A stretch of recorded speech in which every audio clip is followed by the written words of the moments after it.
ઘણા સમયથી વિરોધ ચાલે છે અને વિરોધને લઈને 28 તારીખથી 1 તારીખની પાટણથી ગાંધીનગરની પદયાત્રા અમે રાખેલી હતી।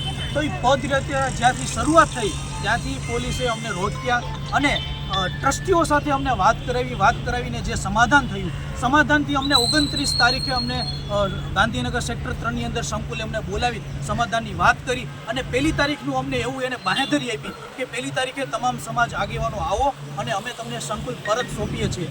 અને પછી એવી બાંહેધરી આપી કે ભાઈ તમામ ટ્રસ્ટીઓને અમે સાથે મળી અને અમે રજૂઆત કરી અમે પૂર્ણ કરીશું। તો હવે જ્યારે ટ્રસ્ટીઓ અમારો કોઈ ફોન નથી ઉપાડતા અને ઉલટાનું એવું કહે છે કે ભાઈ અમે કોઈ વસ્તુ કંઈ કર્યું નથી, પણ હકીકતની અંદર આની અંદર તમામ પુરાવા છે કે ભાઈ 9+9ના કરાર ઉપર અન્ય જ્ઞાતિને પેટા ભાડે આપેલો છે, જે પુરાવા અમે પણ રજૂ કરશું।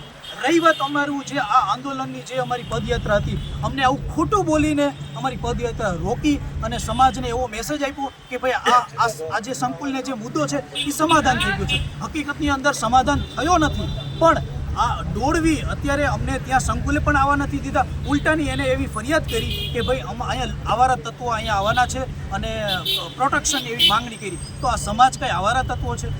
સમાજની જગ્યાએ ન જાય તો સમાજ કઈ જગ્યાએ જાય? સમાજનું સંકુલ છે તો અમે ત્યાં જ જવાના છીએ ને। તો ઉલટાની અમને ખોટી ધમકીઓ આપે છે કે 144ના કલમની અંદર લેન્ડ ગ્રેબિંગની અંદર અમે ગુનો દાખલ કરાવીશું। તો સમાજના તમામ આગેવાનો આજે સેક્ટર 6ની અંદર કે જે આની અંદર સત્યાગ્રહ છાવણીની અંદર સમાજ ભેગો થયો છે અને વિરોધ પ્રદર્શન અમે ભેગા થયા।